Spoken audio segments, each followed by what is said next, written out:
Hoje, só na B3 tem mais de 400 empresas com suas ações listadas para serem compradas. Isso sem falar de ações do mercado internacional que a gente consegue acessar, por exemplo, pela Avenue, a gente consegue acessar o mercado norte-americano. Deve ter mais de 1000 empresas listadas lá também. E a pergunta é, com tantas empresas assim, com tantas opções, como que você escolhe a que é melhor para você, a que é melhor para a sua carteira? É o que a gente vai ver no vídeo de hoje. Antes da gente seguir, por gentileza, vou pedir para vocês ativar o sininho, se inscreverem no canal e dar o like no vídeo.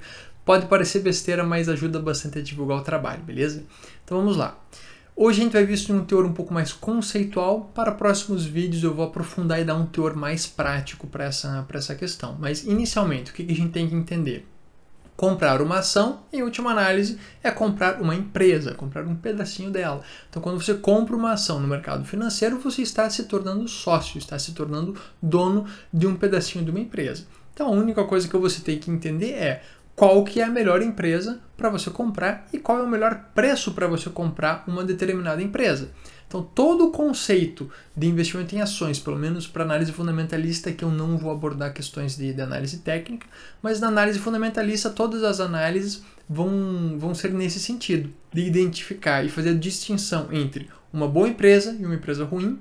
E, obviamente, ninguém quer investir em empresa ruim, né? Mas no caráter ali das boas empresas, quais que estão com um preço atrativo, um preço legal para eu comprar. Porque não adianta eu comprar uma empresa que é muito boa se o preço que eu pago por ela for muito elevado. Eu vou acabar não tendo um lucro em relação a essa operação. Então, todo o esquema, toda a análise vai ser voltada nesse aspecto.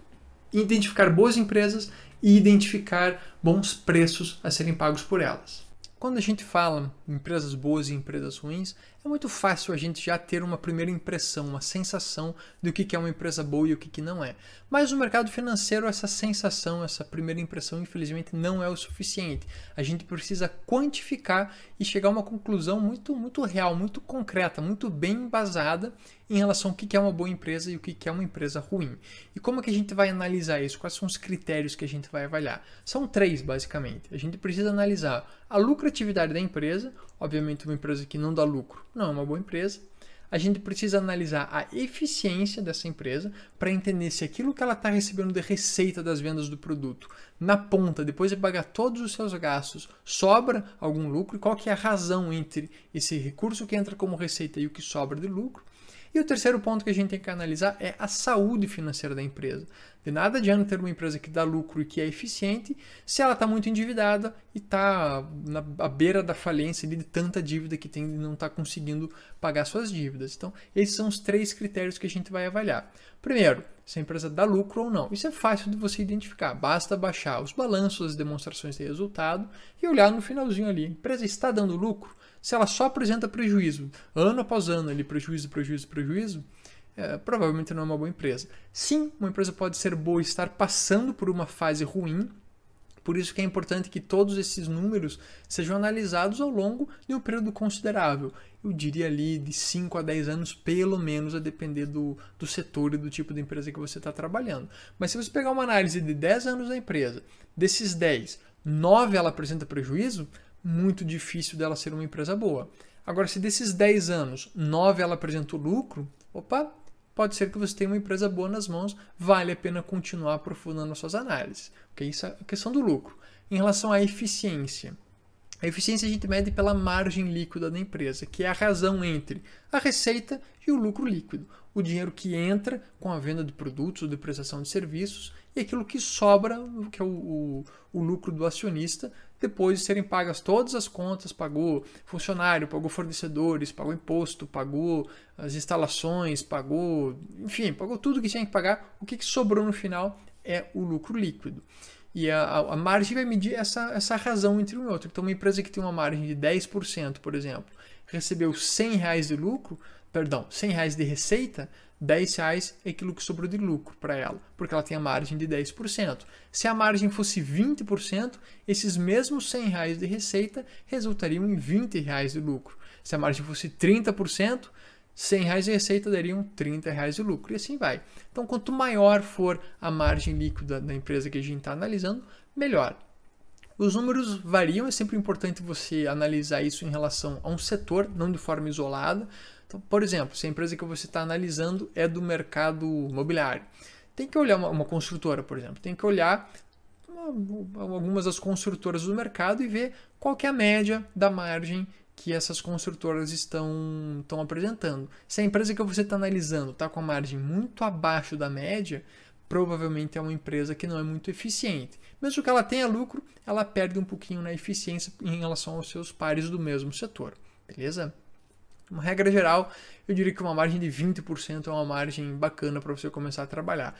Precisaria de muitos outros atributos positivos da empresa para justificar uma compra de uma empresa que tem uma margem muito abaixo de 20%, ok? Mas isso aqui em caráter geral existem muitas exceções dessa regrinha dos 20%. O terceiro ponto, né, que é a relação das dívidas, a saúde financeira da empresa. Tem dois indicadores que eu gosto bastante de analisar, que é liquidez corrente e endividamento bruto. A liquidez corrente é aquilo que vai medir as dívidas de curto prazo da empresa em relação ao recurso que ela tem mais líquido, dinheiro em caixa, contas que ela vai receber em breve. Okay? Então você vai medir, vai fazer a relação entre um e outro. Okay? Isso chama-se liquidez corrente. É bom que a empresa tenha muito mais recurso entrando, muito mais dinheiro líquido, dinheiro em caixa, investido e tal, para pagar as suas dívidas do que o contrário. Então, essa questão da liquidez corrente, né? Lembrando aqui, isso aqui é um vídeo mais introdutório, existem outros índices para ver em relação a endividamento, em relação à saúde. Isso aqui é só para vocês terem uma noção do conceito, como que a gente faz análise de uma ação, beleza? Então, voltando aqui para a questão da liquidez corrente, é bom que a empresa tenha pelo menos o dobro de dívida do que ela tem, perdão, o dobro de dinheiro do que ela tem em dívida. Então, se a empresa tem dívida de curto prazo R$1, seria legal que ela tivesse uma posição ali em caixa, em dinheiro investido de R$2. Isso seria uma empresa que está financeiramente sólida, uma empresa bem saudável em termos financeiros, ok? Temos também o mesmo raciocínio para o endividamento de longo prazo, mas aí dá para a gente ter um pouquinho mais arrojado nessa questão do endividamento, porque dívidas de longo prazo são mais fáceis de serem quitadas, porque tem bastante tempo para a empresa trabalhar o seu modus operandi, fazer o seu negócio acontecer para gerar essa receita, para gerar esse recurso para pagar as dívidas de longo prazo. Mas, de novo, é muito bom que a empresa tenha mais patrimônio, mais bens, mais dinheiro do que aquilo que ela tem em dívida. Então, se ela tem mais dívida do que ela tem de patrimônio, é um sinal vermelho, pode ser que a empresa não seja tão saudável assim. Muito bem, aprendemos a diferenciar empresas boas de empresas ruins, mas infelizmente isso não é o suficiente para a gente fazer um bom investimento, porque não basta eu comprar uma boa empresa, eu preciso comprar uma boa empresa por um preço bom, um preço no mínimo justo, para justificar o meu investimento. E como é que eu faço para identificar se o preço que a ação está sendo vendida é justo, é um preço bom ou é um preço que está muito caro? A gente tem que analisar primeiro o que a gente ganha quando a gente compra uma ação. Então, um investidor que comprou uma ação, ele está de olho nos lucros futuros da empresa. Quanto mais lucro ela produzir a partir do momento que ele comprou essa ação, melhor para o investidor. Porque o lucro é aquilo que cabe ao investidor enquanto dono do negócio. Ainda mais em relação aos dividendos, né? Que é um pedacinho do lucro que a empresa vai pegar e vai distribuir para os acionistas. É um dinheiro que cai na conta corrente daqueles que têm a ação de determinada empresa. Então é isso que o investidor tem que avaliar. O primeiro ponto é quanto de lucro eu vou estar levando para cada real que eu invisto na empresa.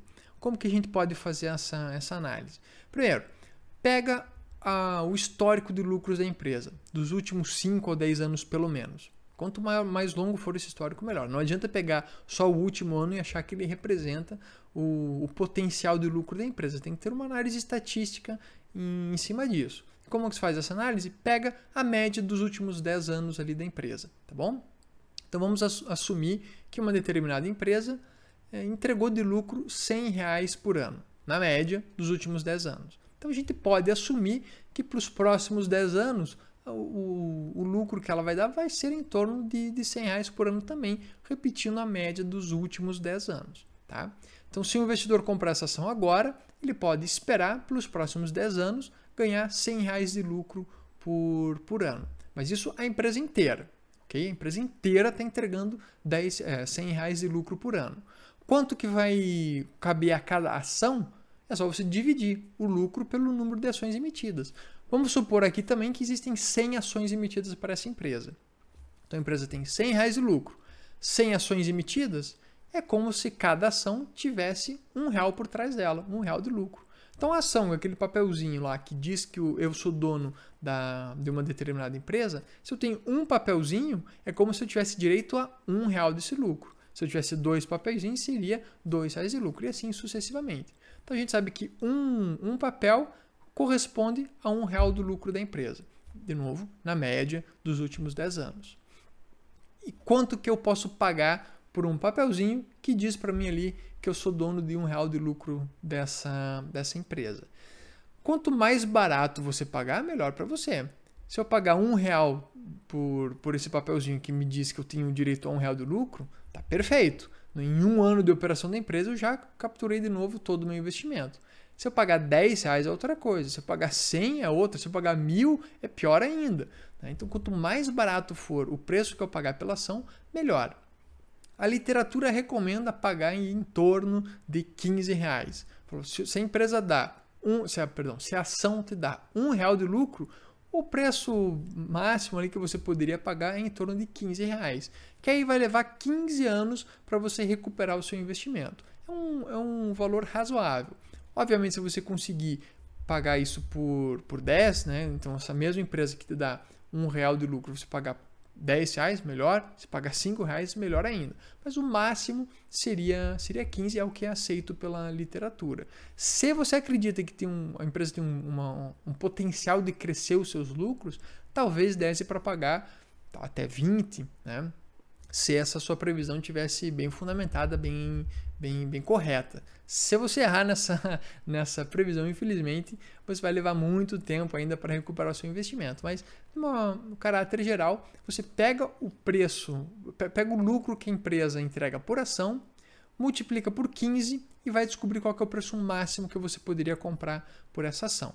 De novo, isso aqui é um vídeo mais conceitual, mais para exemplificar, para mostrar para vocês o raciocínio da análise de ações, tá bom? Existem outras coisas para serem avaliadas, mas essa aqui é o conceito. Né? Então a gente vai identificar empresas boas, identificando as boas, vamos ver o preço que elas estão sendo negociadas.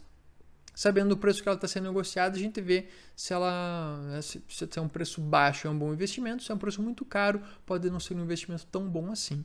E esse é, grosso modo, o conceito da análise de ações. Faltou falar um pouquinho dos dividendos, mas o dividendo é a mesma coisa, né, do que o lucro. O dividendo é um pedaço do lucro que vai cair direto ali na conta do acionista. Então, quanto maior for o dividendo distribuído em relação ao preço que você está pagando pela empresa, melhor. Se a empresa paga na média R$1 de dividendo por ano e você compra essa empresa por R$1, em um ano, pum, caiu o dividendo na sua conta, você recebeu R$1, já quitou todo o teu investimento. Você investiu R$1 e em um ano já recebeu mais R$1 de lucro.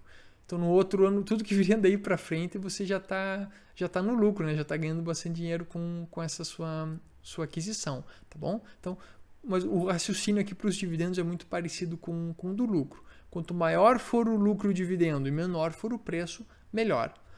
A linha base para vocês identificarem é 15 vezes o lucro anual da empresa na média dos últimos 10 anos. Isso seria um preço base para vocês fazerem as suas análises, tá bom? Espero que tenham gostado do vídeo. Pessoal, se ficar alguma dúvida, coloque ali nos comentários.